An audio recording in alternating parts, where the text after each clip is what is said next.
I made a list of rules that I made for myself that show me how I can destroy my life and ultimately end up allowing me to hate my life as much as possible. Now, if this is not going to be a highly edited video, so if you cannot sit through a quiet video with someone talking, just a fair warning, this is what this video will be. I have some notes here that I want to share with you, and the reason I frame it in such a way is actually because I watched the previous video that impacted me so much. Whenever they said it backwards, it impacted me so much that I really felt that this actually makes a true difference. When I do these things that I'm about to read out to you, I actually think, wow, I'm creating destruction in my life. I'm creating pain in my life. I'm creating a problem that should not be there. So I wanted to share this with you. And before we get into it, a lot of these things here you may or may not agree with. I just ask that if you don't agree with something, just say, okay, I appreciate it. But I don't want us to be here and just pointing fingers. That's not what I'm about. I'm not trying to tear anybody down. I'm making these videos because I believe that we are being led, the young men in society are being led in a very, very dark place that I don't want to be a part of. As a matter, I hate it so much that I want to lead them the other way. And I hope that the comment section is filled with nothing but good support towards each other, regardless of where we come from and what we believe. I hope that this is a reminder of who you are supposed to be as a young man or as an elderly man. Regardless, we are all men in the eyes of God. And I hope that you learn something from this. And if you really do, I hope it changes something. Starting off, reading off the list, number 1, always be a victim. Take away the complaint that I have been harmed, and the harm will be taken away. That was from Marcus Aurelius in the book of Meditations. And it impacted me so much. If you think about when you remove the complaint of your life and you're constantly complaining about something, when you take that away, the harm itself has been taken away. You know, we look at people on social media and they're playing victim. It drives me mad, actually. But how easy is it for us to look externally and say, oh, they're playing victim, but we don't really realize how we are playing victim in many ways that might not even be verbally, but things that you hold on to inside of your head, inside of your heart. And you think that you're a victim. You tell yourself you're a victim of something that happened. And my friend, I think it's time to let go. Number 2, always remain angry with God. At one point in life, we're going to ask why. And I'll get to that part later. But at one point in life, many of us will probably be angry with God. And we get to the point where we ask, you know, what the hell? What's going on? I've seen a lot of people hurt from this. And I think it's a huge driving factor in a lot of the anger in today's society. Wouldn't say that's the whole part of it, because how convenient would it to be just that? But I think it's a crucial element. So if you have any turmoil with God, or maybe any unsettled things between you and God, you should open that page up and see where you left off and get back to that. Number 3, be filled with pride. Never stoop down to someone's level. Never humble yourself. If you do that, I guarantee you, you'll live a lonelier life. But if you don't want to live that way, then don't talk about everything you've accomplished. Don't always make it about yourself. Don't tell everyone how much you love the success that you did or how much this was great for you. And if you want to live this life, then yeah. When someone says, hey, I did that, you respond with, oh yeah, me too. When your spouse says this, hey, I did this. When you say, oh, well, I did this. Always be a Mr. Me Too. Always. And see how many people leave your inner circle. And the people that will remain in the inner circle will become bitter, or they're the wrong people do you want. 4, only care about yourself. Kind of goes hand in hand with 3. But it's easier to push people away when we're struggling with our problems in life. And it's probably at that point in time where we need to give extra effort. And if you never, ever care about anyone else, then there's really no reason to do anything that we do. If you think about it, everything we do in society, work and labor and attending events for children, soccer games, is to be amongst each other. It is not only about yourself. Number 5, never take any action. This is my favorite. Always sit there and dream.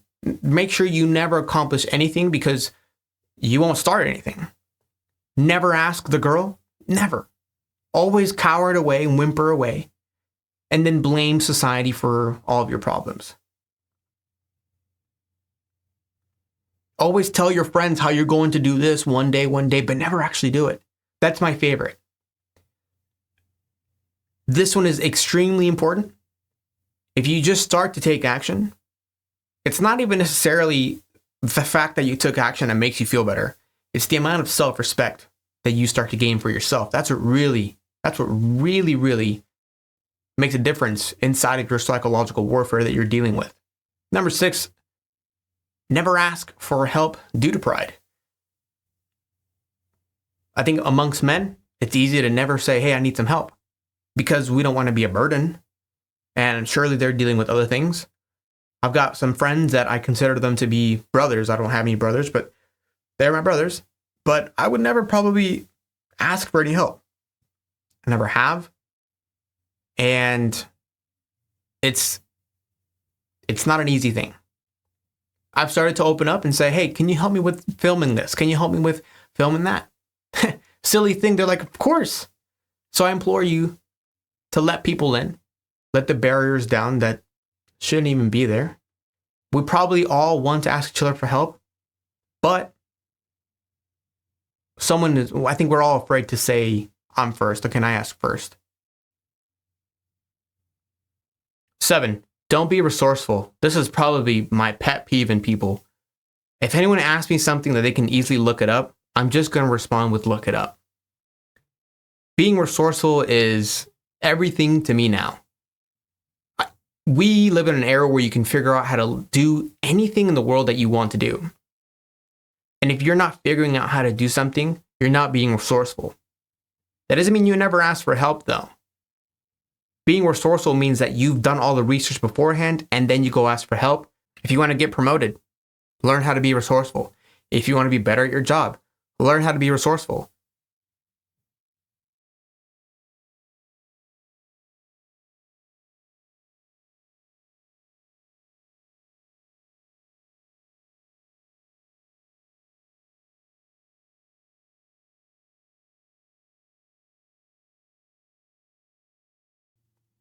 Number 8, use your words to hurt people. This is easy to do whenever, in our culture, I believe passively, because we always want to be cautious. We don't want to be politically incorrect. But if you make subtle jabs to people around you, especially in your inner circle, they will not want to remain in that circle. Be very careful with your words and always encourage people. Even if they surpass you, even if they have higher status than 2 years, 3 years from now, and now you feel some kind of resentment, because I've seen that, I felt that myself, and then I've experienced that towards me. And it's like, what happened? Number 9, never help anybody. Whether it's someone you don't know or someone you do know. Always focus on yourself and make sure to never help anyone. If you don't want to feel any kind of good feeling of showing generosity and help towards others, definitely never help anyone. 10, never give anything away. Always keep on to things. Live in a mindset of scarcity. You can never give anything of value away. Always keep on to it, and I guarantee you that will weigh on you. You see, as we get down this list, a lot of these things, we all have this gut feeling inside of what right and wrong is. Some of them, they might go up and down. For the most part, we can all feel that, okay, you know what, that is right and that is wrong. Why? Oh, I would say God. But for the simplicity of this list, when you give something away, you know that it feels good to do so. And there's a very specific reason as to why. Number 11, never invest in yourself. Always invest into other things. Buy clothing. Buy belts, buy branded items, buy a bunch of video games, buy everything else but investing in yourself. Investing in yourself would be learning a new skill, paying for that course, paying for that schooling, whatever it takes, spending the extra 3 hours after work to invest in yourself to gain another skill. If you want to make sure that you struggle in that area, then yeah, of course, never invest in yourself. Number 12 goes hand in hand. Invest in material that will make you feel good. The whole saying of money can't buy you happiness. I don't think there's ever a single person to claim that money can buy you happiness. I have not met them. I've not seen any video that says, hey, money can buy you happiness. So the phrasing, the saying is silly. I hear it more often than not from the people who live in a mindset of scarcity. 13, shut down other people's dreams. If you want to be repelling and you want to be harmful to the people around you, definitely shut down people's dreams. If somebody is trying to shut down your dream, they cannot do that. You can allow them to shut your dreams down, but they cannot actually shut your dreams down. So maybe it's time to start hanging around the right person, or avoid having this conversation with that person. Number 14, never take any time to pray. Here in the United States of America, we are predominantly Christian, and we would all, I guess, describe ourselves to be Christian, although that may be far from true. I'm not here to judge and point fingers. But the reality is that we all like to call ourselves Christian, but never aim to live the Christian life. So number 14 is if you want to feel nothing, if you want to be disconnected and always have that emptiness inside of you spiritually, never pray. If you want to always be curious and remain curious and never be fulfilled, never pray. And when I say pray, I don't mean only ask for the Nintendo, only ask for the PlayStation, the Xbox, ask for the raise. Of course, you can ask for anything you want, and we can receive in abundance, and that's what is wanted for us. But you might be asking for the wrong things. When I pray, of course, I ask for the money, yeah. But I don't ask for the money as in like, I want this money. I ask for the skills, for the knowledge, for the decision making, for the wisdom to be able to achieve these goals. I don't ask for God to do my job for me. I don't ask for God to bless me when I have done absolutely nothing to bless anybody else, and when I haven't done anything for myself.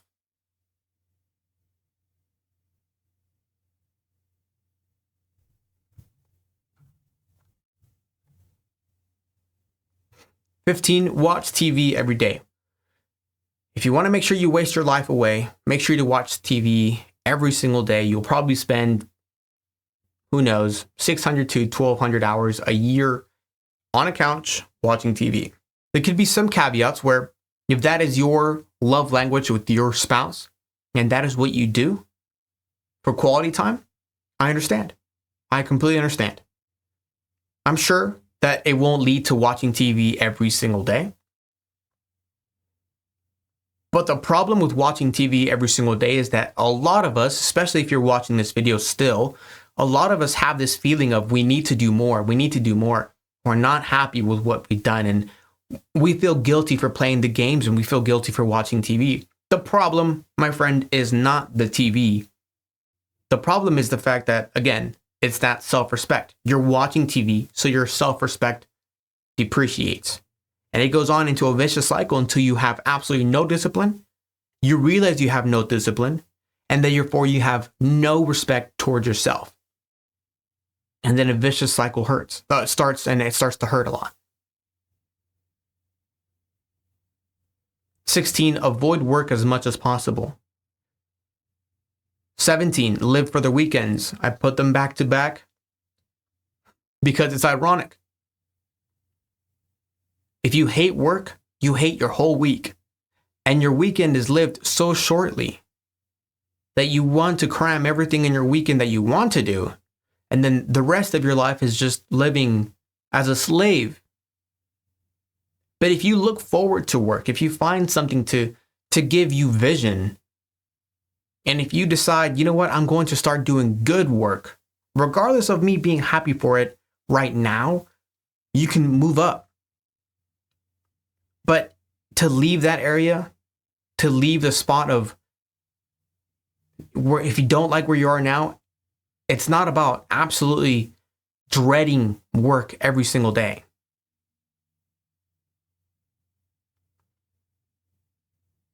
I know it's a fashion to be, hey, you know what? I hated working there, so I quit. That's great. But where you go, there you will be. If you have a negative mindset now, you will have a negative mindset there. 18, complain every day. Make sure that everyone knows all of your problems. And when you come home, that's the first thing you should do is complain, complain, complain. When your friends call you, or when your girlfriend calls you, or your woman, your boyfriend calls you, make sure the first thing you start to do is complain. Hey, how was your day? Oh. Beautiful. Best way to bring down everything. 19, declare you're tired every day. This one is beautiful. When I stopped saying, oh God, I'm tired every single morning, it really changed the perspective for the rest of my day, because now I poisoned myself to think that I am tired when I have to give no voice to that. Where I should be thinking, I need to stretch a little bit. I need to get up. I need to get some coffee in me. I need some water. When's the last time I drank water? I need to change my habits of eating. Not, I'm tired, I'm tired, I'm tired. 20, tell yourself you've had a long day. This one might be true sometimes where you have a really long day at work, but every single day, you've had a long day. Every day is a long day because you're always dealing with people's problems. You're always dealing with the situation you don't want to be. You're always thinking about where you are, and you don't really recognize that you're making progress to your journey. So every day is a long day. This could also just be reworded as complain every single day at the end of your day. You can instead replace it with, I've had a beautiful day. 21, bask in your narcissism. No one likes to be around a narcissist because, again, it always goes back to them. It always goes back to me. So if you're someone who's narcissistic, be aware of that. If you don't think you're narcissistic, it's a spectrum. We all have forms of narcissism inside of us. I would implore you, with an open mind, ask, how narcissistic are you? 22, one of the most powerful ones in this entire list. Allow others to affect your emotions. If you want to make sure you live a miserable life, this is the one that you need to do every single day. Allow everyone and external factors to affect your emotions. If on the off chance you don't want to live a miserable life, if I were to say, hey, get mad, I can't do that because I cannot actually make you mad. Only you can allow me to make you mad. When I give you a compliment, hey, those shoes are sick. I love those shoes. You're like, oh, thanks, bro. Yeah, no worries. You allowed me technically to make you feel good. Reverse, hey, those shoes are ugly. You could probably brush it off because you didn't allow me to affect your emotions. It's as simple as that with external situations and our relationships. Of course, the people in our inner circle, we drop the walls, and that's why it hurts the most whenever they do that. But it's a quick reminder that even though they've said something, if you get upset, it's because you allowed them to make you upset. 23, ask why me. If you're a human being, I think we'll all ask this at one point of our life, say, why me? Just like, come on. Why does it have to be me? Every time. This happens to me every time. And in the book of Job, it talks about why you shouldn't question God.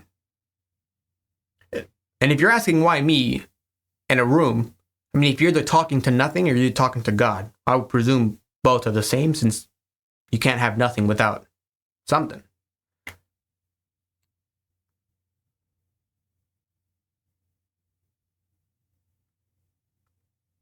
But instead of saying, why me?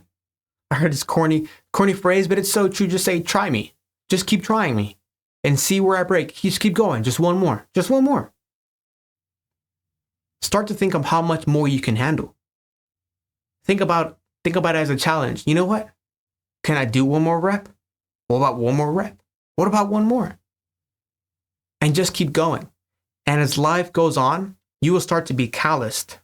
And you will start to realize that you're a lot tougher than when you were a year ago.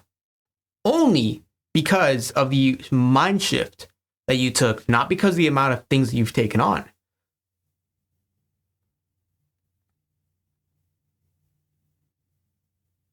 #24, never read the Bible, especially if you're somebody Christian or presumes to be Christian.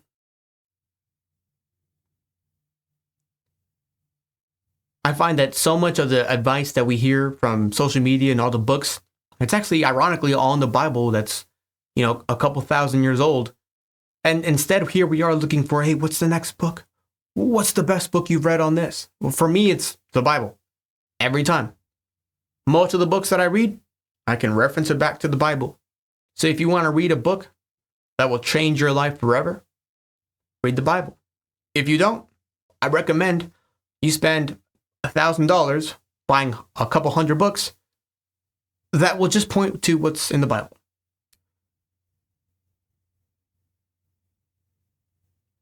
#25, never forgive. This one's easy. If you want to carry around bitterness and turmoil and poison, just never forgive anyone and expect that it to do harm to other people. #26, never take care of your health. This was especially easy to slip because we might think that what we're doing is more important. We might think that doing this work is more important. And as a man, we might say, hey, you know what? It's nothing. It's nothing. There are times where that's possible, yes. When my mother tells me, hey, don't walk outside, it's too cold, you're going to get sick, I'm thinking, that doesn't make any sense.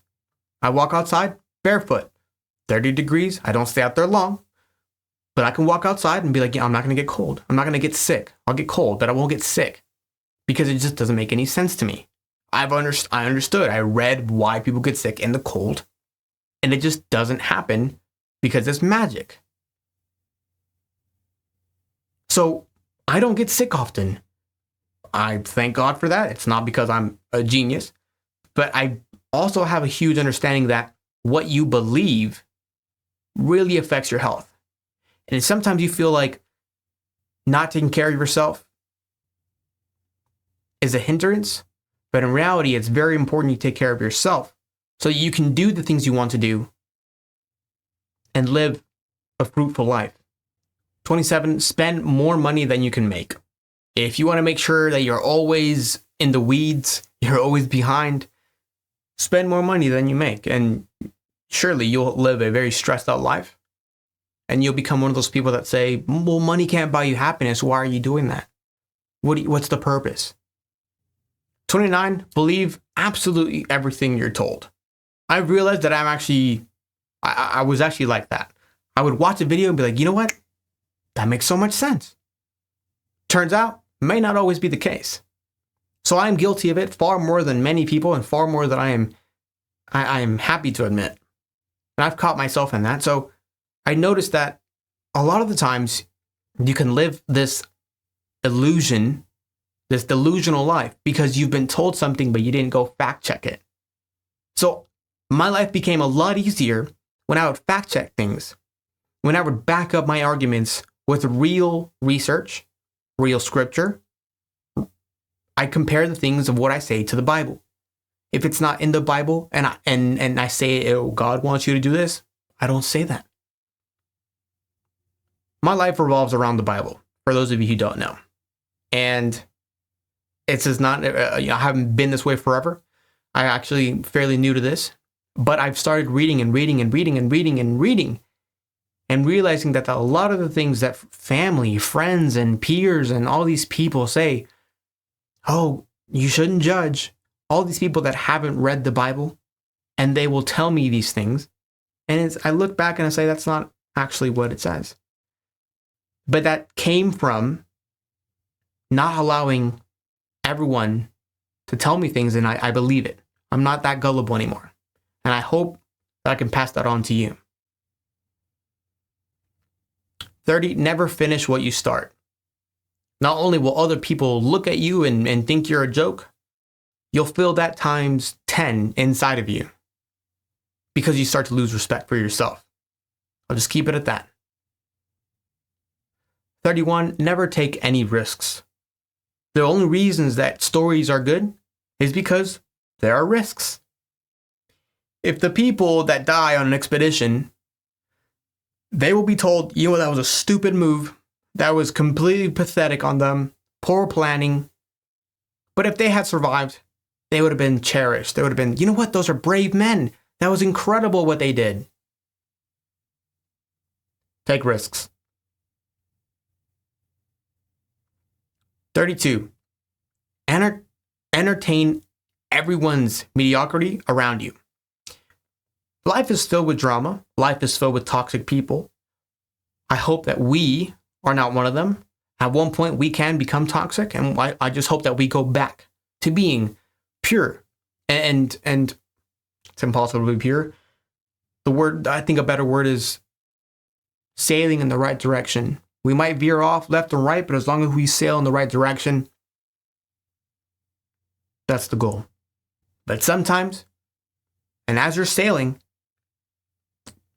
you need to remember that's the direction. If you entertain things that have nothing to do with getting in that direction, then you know that's a waste of time. But if you want to be stuck in drama and toxic things, turmoil that has absolutely nothing fruitful to give you, then make sure to play as much as part as you can in that. 33, be a people pleaser. This goes hand in hand with that one, I believe. Sometimes you just do it because you want to please people, or you can't help yourself. You can't muster the strength to say no. When you stop being a people pleaser, here's what happens. People start to respect you, actually. It's crazy. And you start to respect yourself a lot more. I hope there's a pattern here that you're starting to see. 34, never experience discomfort. If you want to make sure that you never know what you're made of, you want to make sure you never feel like you've grown and you never see yourself come up to new challenges, definitely never experience discomfort. Stay in the comfort zone. Stay safe. Stay idle as long as you can. Gas tank runs out. On the other hand, the more discomfort you can handle, the easier your life will be. 35, befriend the dumbest people you can find. Now, this is harsh, but there's some people that are dumb, and I don't necessarily just mean from an intellectual standpoint. From a choosing to be ignorant standpoint. From people that have absolutely nothing to offer to other people besides destruction and chaos. If you want to live a miserable life, make sure you get as close to those people as possible. Entertain everything that they say, and ask them to hang out all the time and listen to all of their advice that they can give you. If you want the opposite, find someone wiser than you. Find someone that's better in relationship with God than you. Find someone that inspires you so that you can learn from them, so that you can pass on what they have taught you. 36, make everything a joke. A lot of people use it as a coping mechanism. After some point of joking, you become the joke. And if you want to live a miserable life where no one takes you seriously, constantly joke about everything. And then ask yourself, why do people pick on me? Why does everything have to be made a joke towards me?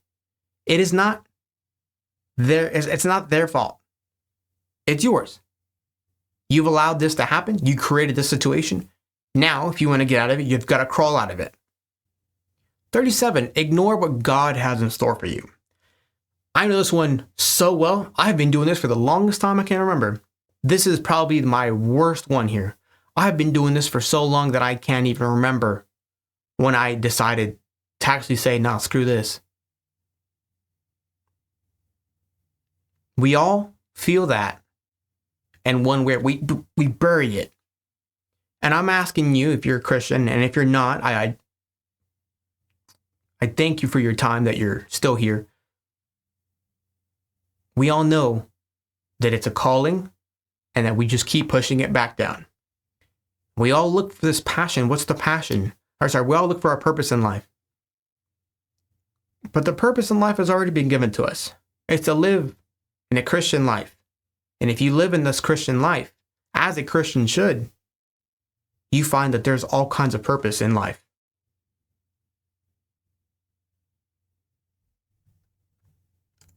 "38, don't measure your success backwards." Now, what does this mean? This is a little bit confusing, but if you want to make sure that you live an unhappy life, always look and complain about where you are now, and then look to where you always want to be. Make sure to never look back and realize how much you've accomplished. Don't even think about it. If you do, and I'm actually making a whole different video on this because it's such a powerful thing that I've learned recently. And if you do want to feel some kind of gratitude and you want to change your whole perspective on your entire life, then look back sometimes and think, wow, had this person not been in my life, unbelievable where I'd be now. I could not have done it without that. Think, wow, I've accomplished X, X, X, and X. And I guarantee you your outlook will look completely different. It's easy to say, but when you really practice it, the outlook on your life will be completely different because the input is now different. 39, similar to the one that we had earlier, always allow outside forces to affect your emotions. This is a little different because although people can affect your emotions, outside forces being events in the world, events in the weather, events in traffic, it's so easy for those things to grab hold of us and say and really piss us off and change and mold our character. 40, always talk over other people. Never let them get a word out. If you're trying to debate them, make sure that they can't even get a word out. This will, one, guarantee that you don't get invited much anywhere else. Number two, you become an embarrassment to deal with, especially if I'm your friend and you start to engage in this conversation. 3, you'll attract other people just like you. And 4, you'll never get any dialogue and you'll never come to any kind of revolution inside your head. And you'll always be talking to the point where you never take anything in. 41, just a little bit of a bonus here. Never look to understand the real enemy that you're fighting. This is especially important for each one of these rules. It's not about the rules. I add these rules. I still add more and more to these rules, hence why I'm on 40. But finding the correct enemy that you're fighting is probably the most fundamental step for me. My real enemy is becoming not the fake Christian and being a real Christian. That's my real enemy, is learning how to deal with things in my world as a true Christian should. Should is the key word there. But even if you're not a Christian, if you're still here, each one of these rules, it's not about the TV that makes you feel bad. The social media doesn't directly make you feel bad. It is the lack of respect you build for yourself over the course of time, over doing things repeatedly over and over again. And I say this, I'm not judging anybody here. I'm just a guy striving for the same thing. And if you want to change your life, then I recommend you follow as much of these as you can. If you want to make sure you don't leave this altered, then make sure you don't take any action. Don't remember anything from this list, not even one. But if you want anything to change, just one thing, you could pick any one you want and put it into effect right now before the next video starts. I'll see you guys in the next video.